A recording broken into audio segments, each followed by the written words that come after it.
Bir futbol editi yapar mısın? Dünya Kupası fırsat. Futbol editi nasıl yapar? Benzini Shell'den edit. Dünya Kupası editi. Bir futbol editi yapar mısın? Tabii ki de yaparım arkadaşlar. Şimdi hazırsanız kolları sıvayıp futbol editi yapalım. Birinci maddemiz metin yaz.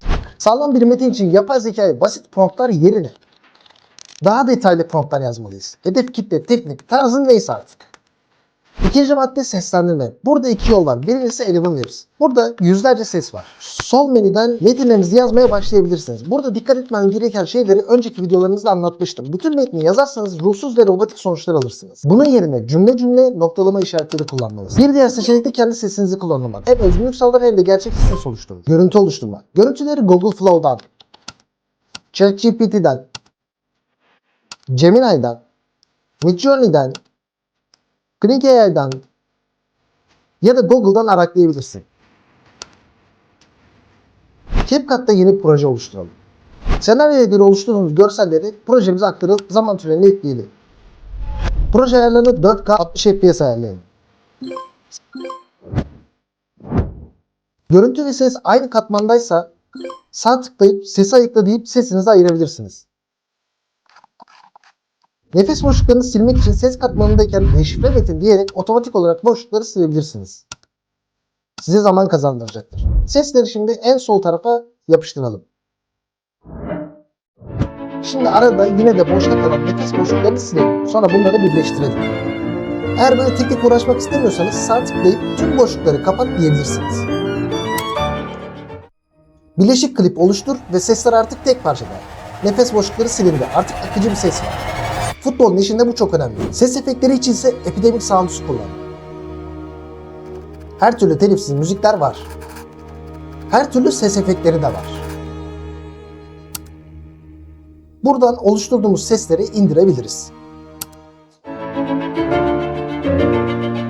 Eğer bunu beğenmediysen, hoşuna gitmediyse YouTube Studio'da ses kitaplığını kullanabilirsin. Burada da her türlü ses ve müzik efekti var. Şimdi bu oluşturduğumuz ses ve ses efektlerinin müziklerini CapCut projemize atıyoruz. Seslendirme metninize otomatik altyazı eklemek için buradaki menüyü kullanabilirsiniz. Evet, otomatik altyazı oluştu. Buradan sağ taraftan metinler, animasyonlar, şablonlar bunların hepsini kullanabilirsiniz. Yazı tipini, boyutunu değiştirebilirsiniz. Ya da beğendiğin bir şeyi seçebilirsin. Şimdi Gemini'de görüntü oluşturmak kolay. Tıkla, görüntü oluştur de, istediğin stili seç ve promptunu yaz. Bu kadar basit. Tabii ki detayları var. Bunların hepsini videonun sonunda size çok güzel bir şekilde açıklayacağım. Ve orada bazı notlar da sunacağım. Onlar görüntülerini oluştura dursun. Biz de Hera AI'yi kullanmaya başlayalım. Burada da biz animasyonlarımızı oluşturacağız. Geldin, yeni dedin. Buraya ne istediğini yazıyorsun. Boyutunu, stilini, süreni ayarlıyorsun. Promptu otomatik olarak iyileştirdikten sonra hazırla diyoruz. Şimdi bir de Google Flow'da hazırlayacağız. Alt menüden görüntü modeli kaç tane istediğini hepsini seçebilirsin. Önce görüntüleri oluşturacağız.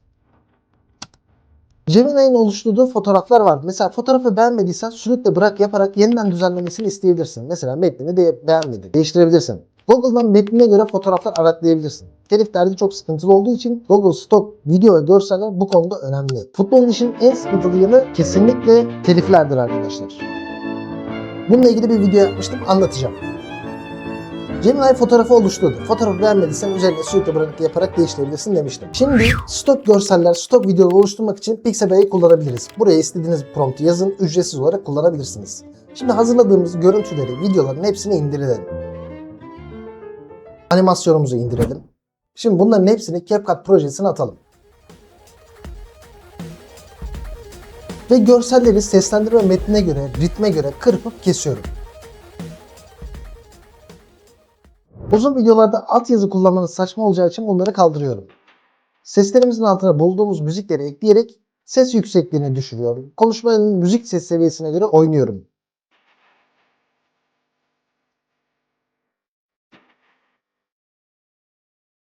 Videoyu dinleten müziğidir. Bunu unutmayın.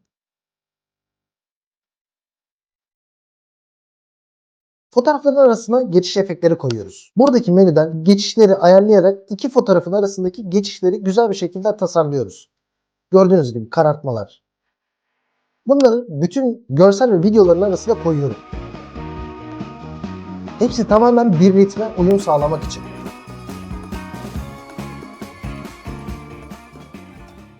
Daha sonra fotoğrafların başlangıcına, içine, döngüsüne özellikle fotoğraflara animasyon eklemek çok önemli. Düz fotoğraf yerine animasyonun olsun.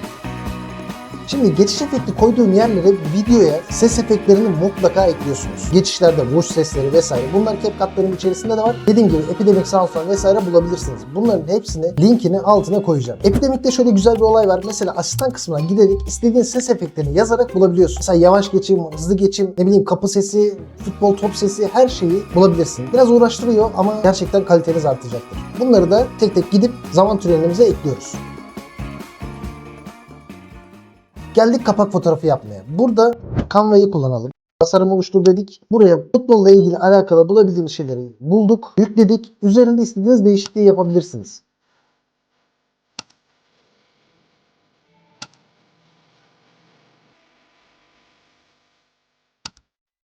Seçtim, beğenmedim, seçtim, beğenmedim. Mesela bunu beğendim. Geldim üstüne dedim ki Dünya Kupası.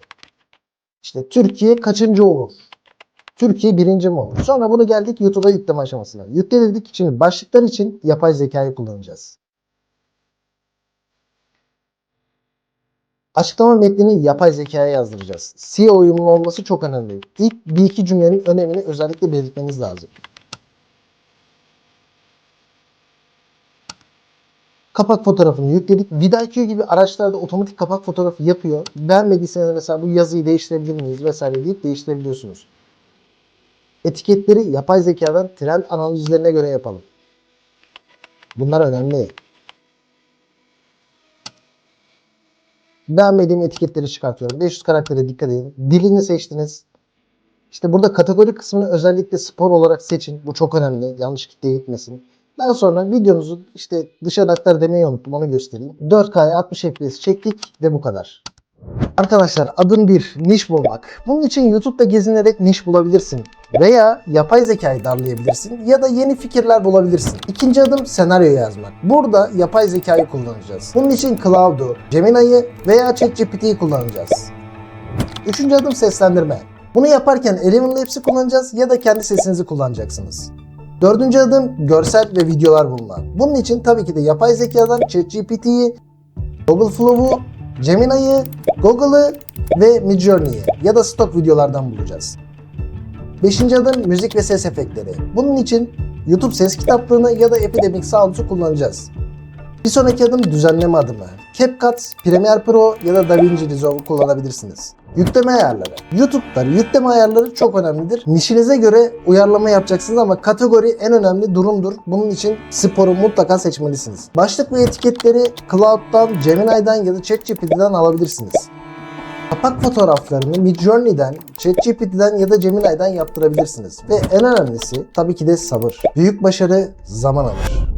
Bakın YouTube'daki futbol nişi o kadar güzel ki izlenme alabileceğiniz en kek niştir. Ve şu anda Dünya Kupası trenddeyken bunu mutlaka yapmanız lazım. Hiçbir şekilde geç kalmadınız. Çünkü sizin olayınız Dünya Kupası olmayacak. Bir sonraki Dünya Kupası 4 yıl sonra çünkü. Ona odaklanmayın. Burada önemli olan Dünya Kupası trendini yakalayıp futbol kanalı kurmak. Yani şu an halihazırda popüler bir durum varken siz burada önerilerden çıkacaksınız, aramalarda çıkacaksınız. O yüzden Dünya Kupası takımlarından, Dünya Kupası oyuncularından başlayarak bir yol alacaksınız. Ve burada dikkat etmeniz gereken şey düz bir anlatım kanalı olmayacaksınız. Yani öyle dümdüz yapay zeka görsellerini arkaya koyup seslendirme yaparsanız hiçbir şey olmaz. 30 izlenme alırsınız, 50 izlenme alırsınız. Burada dikkat etmeniz gereken şey diğerlerinden farklı bir şey yapmak. İşte animasyon şeklinde mi yaparsınız, konuyu mu farklı tutarsınız, işte futbolcuların hayatlarına mı değinirsiniz, kulüplerin hayatlarına mı değinirsiniz, işte 10 tane futbolcu, işte 20 tane anı, ne bileyim en ünlü 10 stadyum gibi böyle konular